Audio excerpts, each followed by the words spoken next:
이 시간 보실 하나님의 말씀은 우리 마태복음 5장 1절에서 5절까지 말씀 우리 찾으셔서 우리 한 절씩 교독하시고 5절 말씀은 함께 합독하도록 하겠습니다. 마태복음 5장 1절에서 5절까지 말씀입니다. 제가 먼저 마태복음 5장 1절 말씀을 먼저 봉독하겠습니다. 우리 한 절씩 교독하시고 5절 말씀은 함께 합독하겠습니다. 예수께서 무리를 보시고 산에 올라가 앉으시니 제자들이 나아온지라. 심령이 가난한 자는 복이 있나니 천국이 그들의 것이며. 5절 말씀 함께 읽겠습니다. 온유하는 자는 복이 있나니 그들이 땅을 기업으로 받을 것이며. 아멘. 오늘은 본문의 말씀을 가지고 온유한 자라는 제목으로 하나님의 말씀을 함께 나누도록 하겠습니다. 이런 우리가 지금 팔복 가운데 두 가지 내용을 말씀을 살펴봤는데요. 그 부분을 약간 좀 정리하면서 오늘 온유한 자에 대하여 말씀을 함께 나누도록 하겠습니다. 팔복의 내용 중 첫 번째 복이 무엇이 어떤 자였습니까? 심령이 가난한 자에 대한 내용이었습니다. 심령이 가난하다는 것이 어떠한 자라고 했습니까? 심령이 가난하다.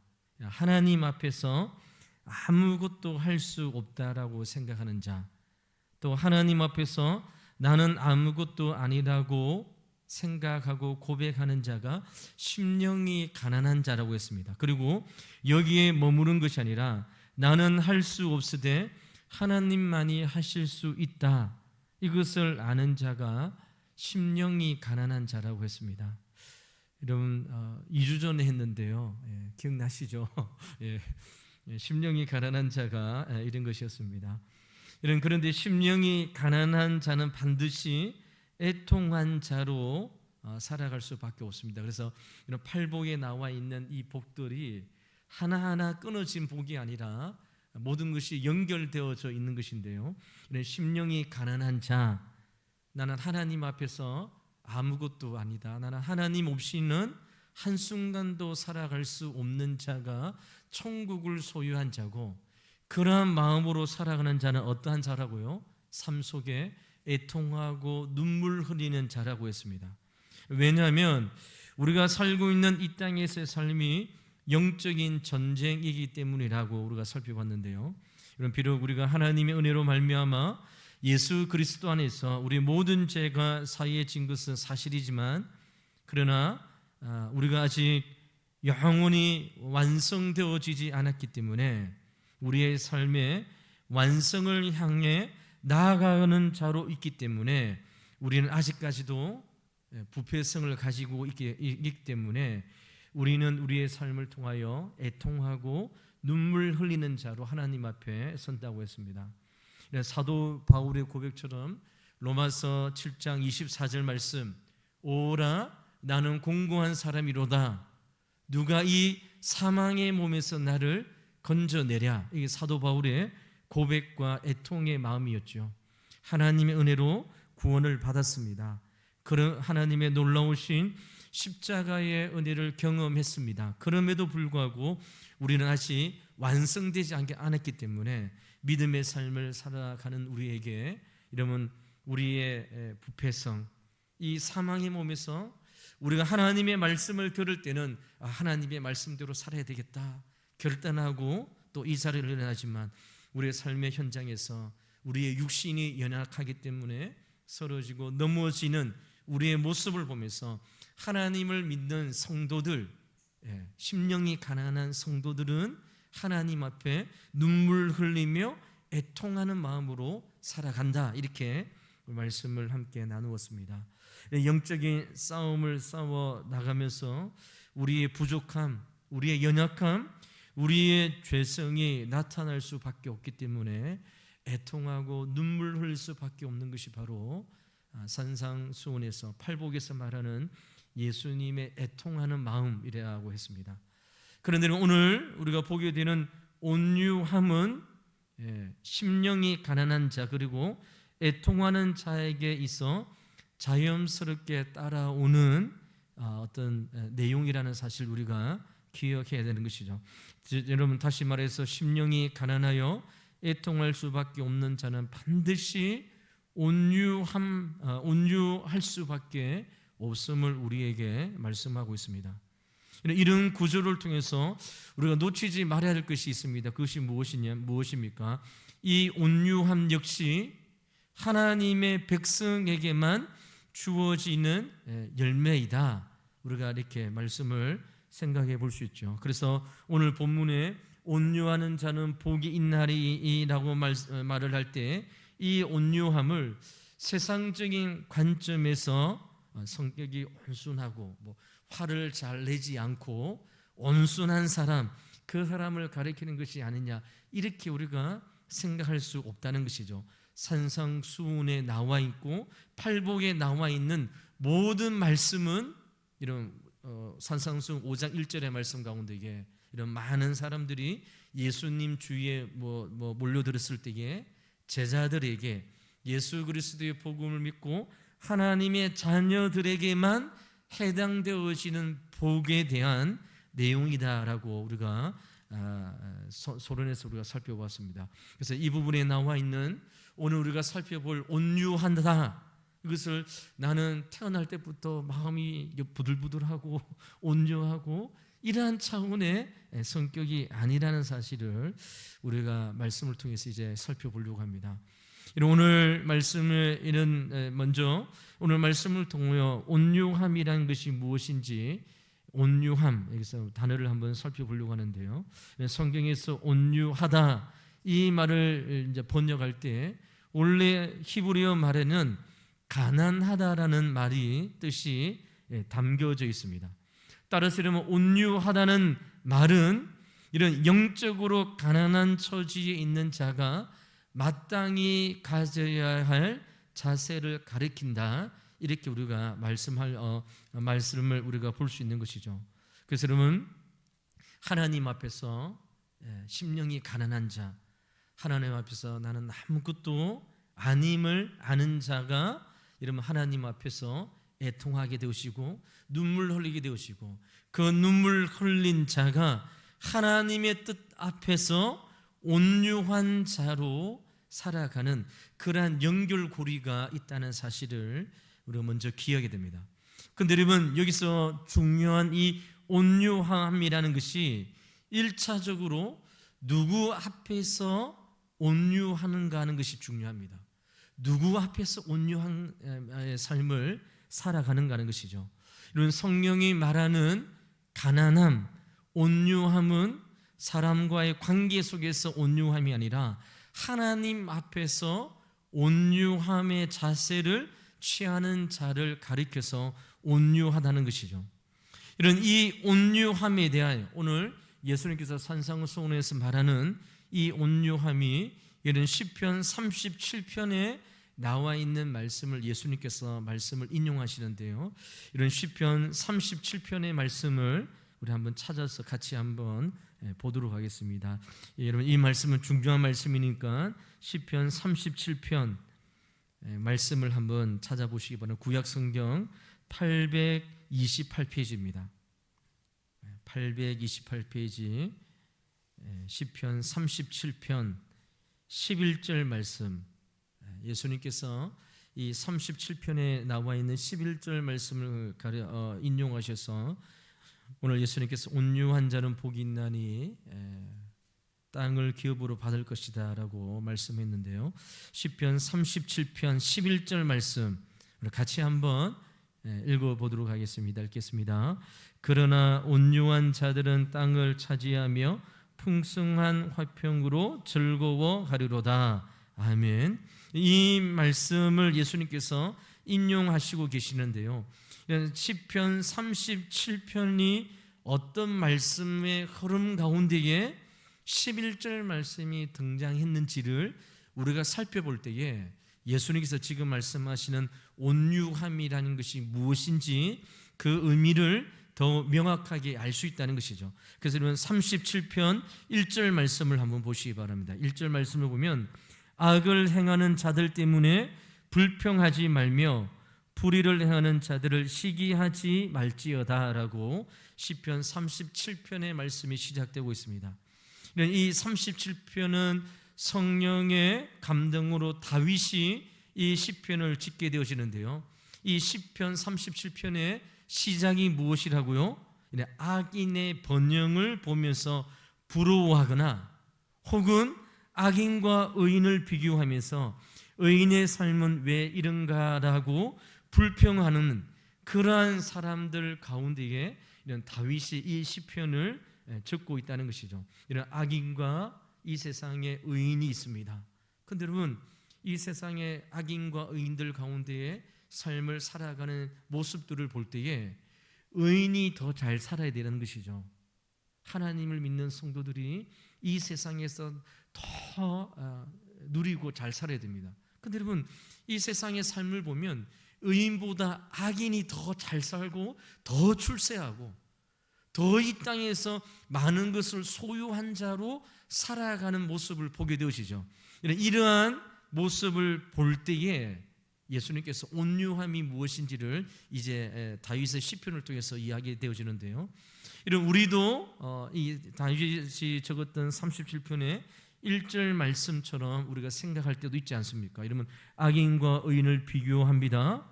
그래서 여러분, 악인보다 의인이 이 땅에서 더 잘 살아야 된다라고 생각합니다. 또 여러분, 믿음 안에 있는 사람들을 비교할 때도 믿음이 더 좋은 사람, 하나님에 대하여 선한 열심을 가지고 있는 사람이 이 땅에서 더 하나님의 축복을 받고 더 잘 살아야 된다라고 우리도 은근히 그렇게 생각하는 것이죠.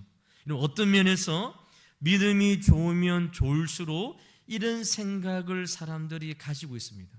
하나님 믿는 우리들도 우리 가운데 있는 권성징악, 이 세상에 착한 사람이 더 복받아야 되고 예수님 믿는 사람들 가운데서도 하나님 앞에서 더 열심히 하고 충성하고 예배를 열심히 드리고 기도 생활 잘하는 사람이 더 하나님의 복을 받아야 되는데 그렇지 않다는 것이죠.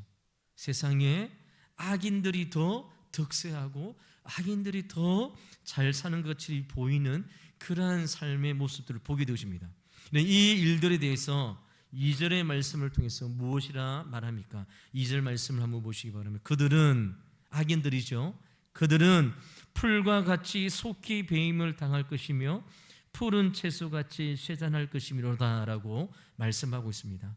지금은 악인이 득세하고 그들의 외적인 모습이 더 좋은 것 같이 보이지만 속히 풀과 같이 배임을 당할 것이다, 푸른 채소같이 쇠잔할 것이다. 예수님께서, 하나님께서 이런 시편을 통하여 다윗에게 이 말씀을 증거하고 있는 것이죠.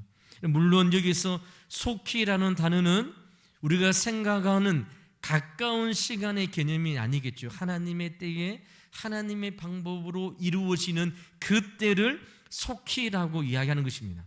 하나님께서 정하신 때, 그리고 하나님께서 심판하실 때가 이르면 악인들은 급히 멸망하게 될 것이다, 이렇게 이야기하고 있는 것이죠. 그러하기에 다윗은 3절 말씀을 통해서 이렇게 말씀합니다. 시편 37편 3절 말씀을 한번 보시기 바랍니다. 여호와를 의뢰하고 선을 행하라. 땅에 머무는 동안 그의 성실을 먹을거리로 삼을지어다. 이렇게 말씀하고 있습니다. 비록 악인이 잘 되는 모양일지라도 그리스도 안에서 하나님을 섬기는 자들은 하나님을 의뢰하라는 것이죠. 하나님을 신뢰하라는 것입니다. 왜냐하면 하나님께서 그들의 보호자가 되어주시기 때문입니다. 여러분, 나아가 의뢰하는 것에서 만족하지 말고 무엇이라 말하고 명령하고 있습니까? 선을 행하라라고 말씀하고 있습니다. 이 땅에 살아가고 있는데 하나님을 믿는 우리들이 더 잘 살아야 되는데 악한 사람들이 더 잘 삽니다. 그때 우리 믿는 성도들도 하나님을 향하여 이렇게 기도하는 것이잖아요. 하나님, 이것이 맞습니까? 하나님, 이것이 하나님의 공의와 하나님의 정의가 맞습니까? 라고 우리 마음 가운데 울분이 솟아나고 화가 막 이렇게 날 때도 있습니다. 이럴 때에 이는 다윗이 무엇이라 말합니까? 하나님께서 속히 그들을 심판하실 것이다. 하나님을 믿는 너희들은 하나님을 신뢰하고 하나님을 의뢰하고 하나님을 전적으로 의지할 뿐만 아니라 이러한 불균형한 세상 가운데서도 하나님을 향한 선을 포기하지 말고 선을 적극적으로 행하는 삶을 살아라고 말씀하고 있는 것이죠. 이런 악인과 의인을 비교하면서 부러워하거나 불평하거나 시기하면서 풀이 주고 있지 말고 내가 마땅히 해야 할 일을 해라라고 말씀하고 있는 것이죠. 4절에서는 우리가 다른 데로 한눈을 팔지 못하도록 이렇게 말씀합니다. 4절 말씀에 보면 또 여호와를 기뻐하라 그가 내 마음의 소원을 내게 이루어 주시리로다 라고 말씀하고 있습니다. 세상에 있는 악인의 잘됨을 부러워하지 말고 오히려 하나님 자신을 기뻐하라라 말씀하고 있는 것이죠. 이름 때문에 세상의 어떤 것도 하나님보다 클 수 없기 때문에 세상을 바라보면서 세상을 부러워할 일이 아니라 하나님을 바라보면서 하나님을 기뻐하라라고 말씀하고 있습니다. 그리고 그러면 7절과 8절 말씀을 통해서 이렇게 말씀하고 있는 것이죠. 7절과 8절 말씀을 한번 보시기 바랍니다. 여호와 앞에 잠잠하고 참고 기다리라. 자기 길이 형통하며 악한 꾀를 이루는 자 때문에 불평하지 말지어다. 분을 그치고 노를 버리며 불평하지 말라. 오히려 악을 만들 뿐이라 라고 말씀하고 있습니다. 하나님께서 다윗이 무엇이라 말하고 있습니까? 하나님 앞에서 잠잠하고 참고 기다리라는 것이죠. 하나님의 뜻이 있음을 믿고 하나님 앞에 오래 기다리고 온유할 것을 말씀하고 있는 것이죠. 여기서 권면하는 것은 이 땅에서 사는 동안 하나님 앞에서 잠잠하고 참고 기다리라. 하나님께서 역사하시고 하나님께서 이 세상의 악인들을 심판하실 것이다. 왜냐하면 이 사실을 기다리고 하나님을 의지하라는 것이죠. 왜냐하면 불평한다는 것은 악을 만드는 일이기 때문에 이런 기다리고 하나님을 의지하고 하나님 앞에서 잠잠할 것을 말씀하고 있습니다. 이런 맥락에서 오늘 우리가 읽었던 시편 37편 11절 말씀이 이제 등장하는 것입니다. 11절 말씀을 보시기 바랍니다. 그러나 온유한 자들은 땅을 차지하며 풍성한 화평으로 즐거워하리라 했습니다. 9절의 말씀도 보시면 진실로 악을 행하는 자들은 끊어질 것이나 여호와를 소망하는 자들은 땅을 차지하리로다 라고 말씀하고 있습니다. 비록 현실은 악인이 형통한 것처럼 보이고 때로는 바로 그 악인이 의인을 괴롭게 하는 일들이 있지만 그럼에도 불구하고 하나님 앞에서 잠잠히 참고 기다리는 자, 하나님만을 의뢰하는 자, 하나님께만 소망을 두는 자를 가리켜서 온유한 자라고 성경은 이야기하고 있는 것이죠. 여러분, 그렇게 할 수 있는 이유가 무엇입니까? 하나님께서 반드시 모든 악에 대하여 심판하실 것을 믿기 때문에 하나님의 뜻 앞에서 오래 참고 기다리는 성품을 가리켜서 온유하다라고 말씀하고 있는 것이죠.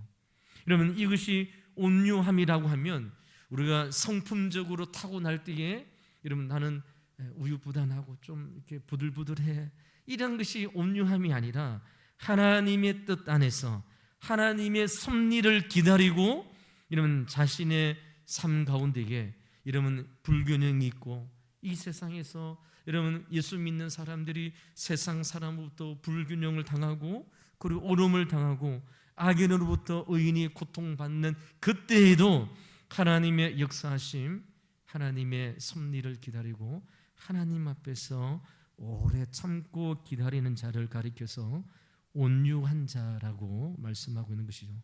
그러므로 사랑하는 성도는 온유함이란 하나님께서 행하시는 일이 우리로서는 지금 이해가 되지 않을 때도 있지만 그럼에도 불구하고 하나님이 행하시는 모든 일이 선하시는 것을 알기 때문에 기다리고 인내하는 자가 바로 온유한 자임을 성경 우리에게 말씀하고 있는 것이죠. 이것이 세상 사람들의 덕목이 아니라고 했습니다. 이것이 하나님을 믿고 예수님을 따르는 성도들에게 주어지는, 예수님을 믿는 성도들에게만 생기는 온유의 성품임을 우리에게 말씀하고 있는 것이죠. 이런 온유함에 관하여 우리 구약과 신약 성경에 나와 있는 사람들을 몇 명 살펴보려고 합니다. 이러면 구약 성경에 나오는 모세를 먼저 생각했으면 좋겠습니다. 이런 모세는 민수기 12장 3절 말씀에 보면 모세를 가리켜서 무엇이라 말합니까? 이 사람 모세는 온유함이 지면의 모든 사람보다 더하니라, 이렇게 성경은 이렇게 판단하고 있습니다. 그런데 이러면 이 민수기 12장 3절 말씀이 어떻게 기록되어져 있느냐? 민수기 12장 앞에 말씀을 보면 이런 모세가 구스 여자를 취하여 이제 결혼하게 되었습니다. 구스는 애굽의 아프리카 여자거든요. 그러면 유대인들이 피부색이 유대인인데 아프리카 여자 흑인을 모세가 이제 아내로 맞이하여 결혼하게 되었습니다. 이 일로 인해서 아론과 미리암이 모세를 비방하게 되었습니다. 그리고 이 일로 발단이 되어서 어떤 말까지 하냐면 아론이 이렇게 이야기합니다. 여호와께서 모세만 말씀하셨느냐, 우리도 말씀하지 않았느냐라고 아론이 모세, 이스라엘 백성들의 지도자인 모세를 향하여 이렇게 이야기하는 것이죠. 여러분, 아론과 미리암이 누구입니까? 모세의 친형이고 친누나입니다. 그런데 여러분, 동생인 이 모세가 아프리카 구스 여자를 취하여 결혼한 것을 통해서 이렇게 비난하는 것이죠. 여러분, 아론의 경우 하나님께서 대제사장으로 세운 사람이기도 합니다. 그런데 지금 저들은 어떤 감정이냐면 시기와 질투를 억누르고 있는 상황인 것이죠.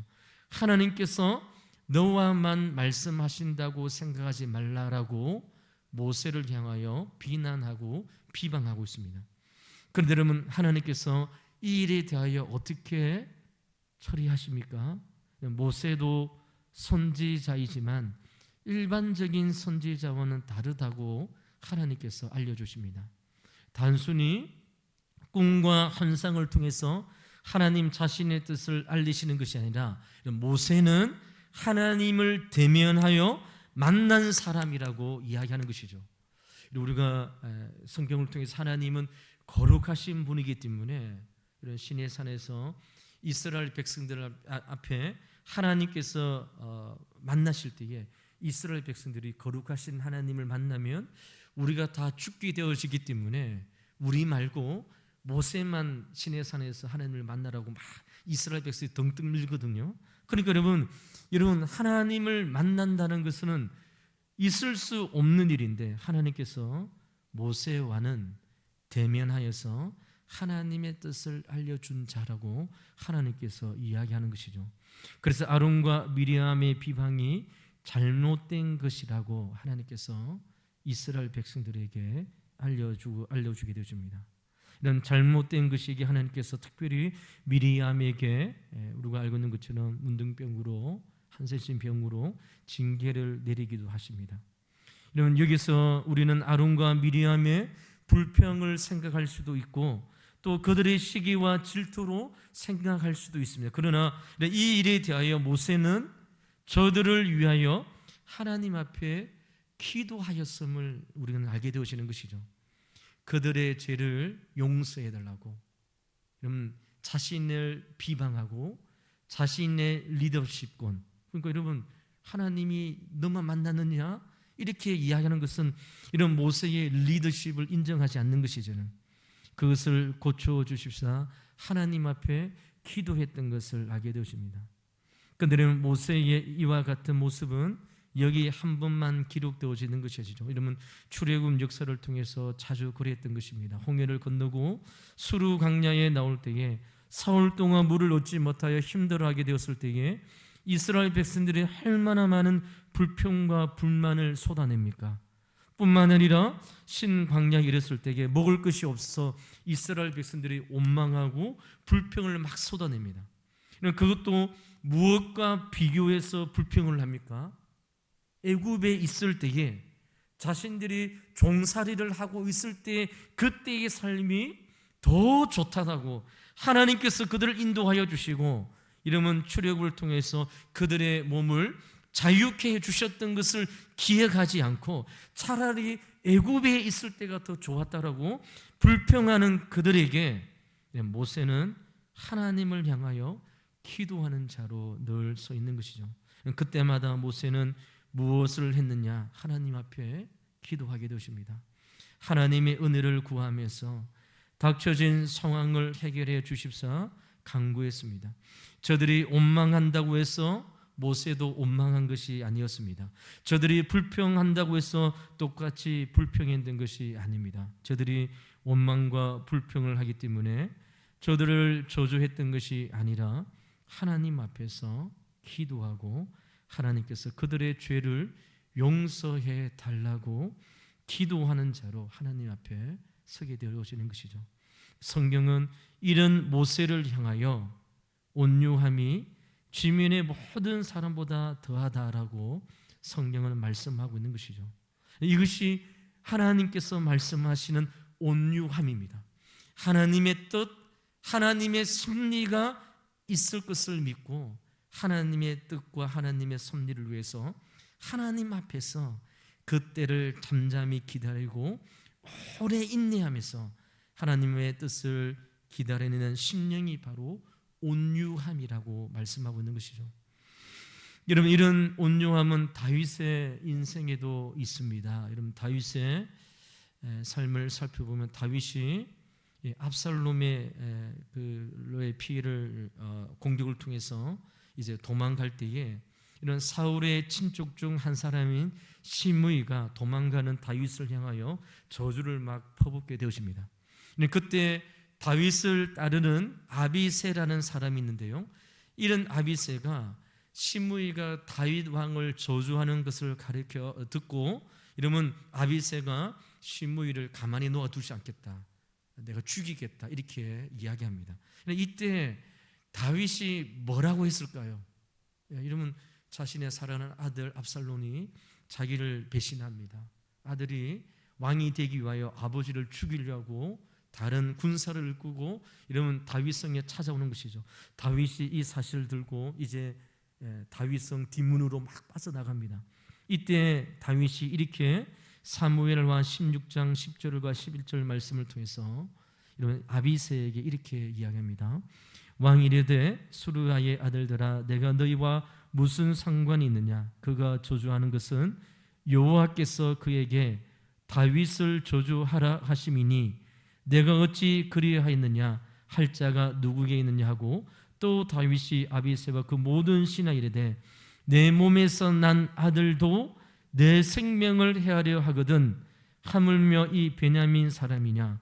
여호와께서 그에게 명령하신 것이니 그가 저주하게 버려두라라고 말씀합니다. 이런 사무엘 상하의 이야기를 좀 아시는 분들은, 기억하시는 분들은 이 이야기가 어떤 이야기인지 알지요. 이런 다윗은 그의 사랑하는 아들 압살롬이 자기 아버지를 죽이려고 하는 이유가 어디에 있는지를 알았습니다. 다윗이 무엇입니까? 범죄를 통해서 죄를 지었던 것에 대한 하나님의 벌이었음을 알고 있는 것이죠. 그래서 그러면 하나님의 벌에 의해서 자신이 벌을 받는 것인데, 이러면 시므이와 자신을 비만하는 것에 대하여 가만히 놓아두어라라고 말씀하고 있는 것이죠. 우리도 그렇지 않습니까? 누군가 나를 저주하고 또 이런 누군가 우리를 모함하면 우리는 얼마나 기분이 나쁩니까? 어떻게 하면 그 모함에 대하여 또 변명하기도 하고 아니다고 이야기도 하고 이렇게 합니다. 이런 다윗이 이렇게 있을 때에 다윗은 하나님의 섭리를 기억했습니다. 그가 범죄를 통하여, 이러면 하나님께서 나단 선지를 통하여 너의 몸에서 난 아들이 죽게 되어지지만 하나님께서 너의 집안에 칼이 떠나지 아니할 것이다는 하나님의 말씀을 통하여 그의 사랑하는 압살롬 아들이 자기를 죽인다는 사실, 반영하게 된다는 사실을 알고 있었던 것이죠. 이런 다윗성에서 다윗이 도망갈 때 그는 하나님의 뜻을 깨달았습니다. 이것이 하나님께서 하시는 일인다는 사실을 깨닫고 이런 압살롬의 반역으로 인하여 도망갈 때에 시므이가 저주한 것이 우연이 아니라 하나님의 뜻과 하나님의 섭리임을 깨닫고 잠잠할 것을 이야기하는 것이죠. 이것이 바로 다윗이 우리에게 보여준 온유함에 대한 말씀입니다. 이런 우리 온유함에 대하여 이야기할 때에 우리는 신약 성경에 나온 예수님에 대하여 우리는 생각해 볼 수 있습니다. 이런 예수님은 어떠한 자입니까? 본래 하나님의 본체이지만 우리를 위하여 하나님과 동등됨을 취할 것으로 여기지 아니하시고 오히려 자기를 비워 종의 형체를 가지고 이 세상에 인간의 몸을 입고 오신 분이 바로 예수님이십니다. 이런 예수님께서 십자가에 죽으시기 전에 앞에 예수님께서 이런 기도를 하십니다. 내 아버지여, 만일 할만하시거든 이 잔을 내게서 지나가게 하옵소서. 그러나 나의 온대로 마시옵고 아버지의 온대로 되기를 원하나이다 라고 기도하게 되어집니다. 단지 한 번만 드린 것이 아니라 예수님은 3번이나 같은 기도의 제목을 가지고 하나님 앞에 기도했던 것이죠. 또한 잡히시던 날 예수님은 이런 말씀을 하게 되십니다. 너는 내가 내 아버지께 구하여 지금 12군단 더 되는 천사를 보내시게 할 수 없는 줄로 아느냐? 내가 만일 그렇게 하면 이런 일이 있으리라 한 성경이 어떻게 이루어지겠느냐라고 예수님께서 말씀하십니다. 이런 베드로전서에서는 이런 기록이 있습니다. 베드로전서 2장 23절에 욕을 당하되 맞대어 욕하지 아니하시고 고난을 당하시되 위협하지 아니하시고 오직 공의로 심판하시는 이에게 부탁하시며라고 말씀하고 있습니다. 이처럼 온유함이란 무엇입니까?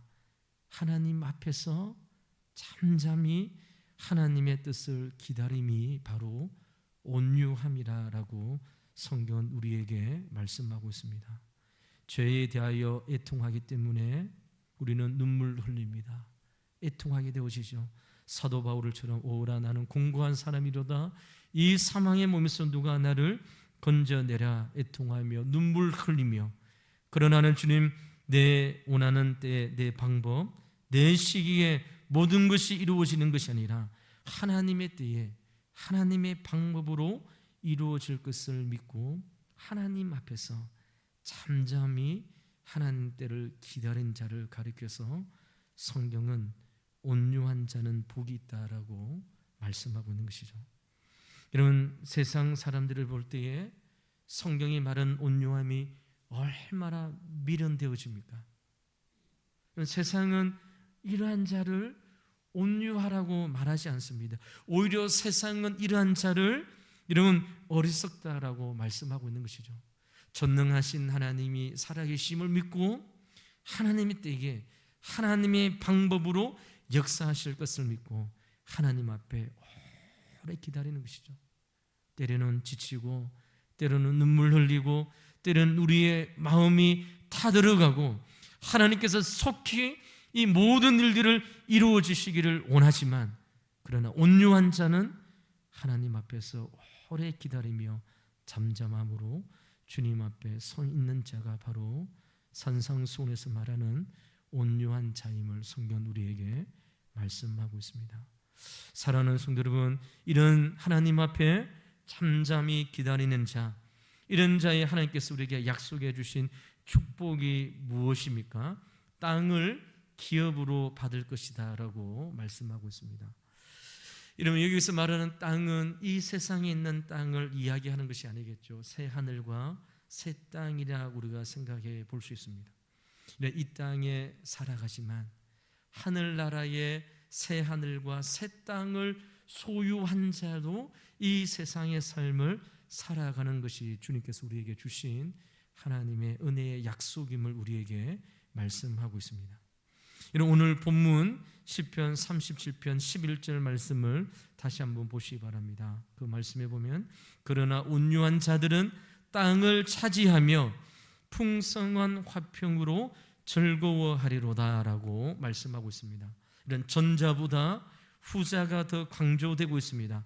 땅을 차지하며 풍성한 화평으로 즐거워하는 자가 하나님께서 예비해 주신 온유한 자가 주어지는 하나님의 복임을 우리에게 말씀하고 있는 것이죠. 하나님 때를 기다리고 하나님께서 역사하시고 하나님의 섭리 가운데에 하나님 일들을 기다리며 온유한 마음으로 기다리는 자에게 하나님께서 그 10년 가운데에 풍성한 화평으로 이 세상의 삶을 살아갈 것을 우리에게 말씀하고 있습니다. 그러므로 사랑하는 성도 여러분, 땅을 기업으로 받는다는 것은 우리에게 주어진 이 땅의 삶 속에서 화평의 은총을 충만하게 누리는 자가 바로 주님께서 약속해 주신 하나님의 복임을 우리에게 말씀하고 있는 것이죠. 하나님의 때를 기다립니다. 그리고 애통하시오 하나님 앞에 눈물 흘리고 기도하면서 이 세상에 하나님의 나라가 실현되기 위하여 하나님 앞에 간구하며 기도할 때에 하나님께서 그 사람을 온유한 자로 인정하여 주시고 이 땅에서 하늘나라를 소망하며 새하늘과 새 땅에서 주어질 하나님의 약속의 말씀을 믿고 이 땅에서 화평의 삶을 누리는 자로 하나님께서 우리에게 복된 삶을 허락해 주실 것을 우리에게 말씀하고 있습니다. 사랑하는 성도 여러분, 말씀을 마치도록 하겠습니다. 저와 여러분 이 땅을 기업으로 보장받은 자로 하나님 앞에 서 있습니다. 새 하늘과 새 땅이 우리에게 주어질 자로 우리는 이 세상의 믿음의 삶을 살아가는 자인 것이죠. 영원한 안식이 보장되어 있을 뿐만 아니라 지금 이 땅에서도 그것을 누리는 자로 하나님 앞에 서 있습니다. 그렇기 때문에 우리는 오늘 성경이 말하는 온유함을 잃어버릴 수 없는 자임을 말씀을 통해서 우리가 깨닫게 되어지는 것이죠. 하나님 앞에서 하나님의 역사하심을 믿고 하나님의 때에 하나님 방법으로 반드시 응답해 주실 것을 믿고 우리 심령 가운데에 그때를 기다리고 그때를 온유함으로 그 하나님의 역사하심을 의지할 때 하나님께서 예비하신 은혜와 약속과 축복을 우리에게 약속해 주실 것을 말씀하고 있습니다. 사랑하는 성도 여러분, 오늘 말씀을 마치면서 심령이 가난한 자로 하나님 앞에 서서 하나님 없이는 한순간도 살아갈 수 없는 자가 복된 자이고 하나님의 은혜를 경험했어도 불구하고 아직 우리의 육신이 연약하기 때문에 하나님 앞에 나와 눈물로 애통하며 흐를 수밖에 없는 우리의 눈물로 인하여 하나님 앞에 많이 울고 그리고 이러면 하나님의 뜻과 하나님의 역사를 하나님의 때에 온전히 이루어 주실 그 하나님을 신뢰함으로 이 땅에서 온유한 자로 살아갈 수 있는 저와 여러분의 삶이 되시기를 주 이름으로 간절히 축원을 드립니다. 기도하도록 하겠습니다. 이 시간 기도하실 때에 이제 말씀을 가지고 우리 한번 기도하다가 우리 여러 가지 기도 제목을 가지고 이제 돌아가도록 하겠습니다. 먼저 기도하실 때에 오늘 말씀을 가지고 한번 기도하겠습니다. 하나님 앞에서 하나님의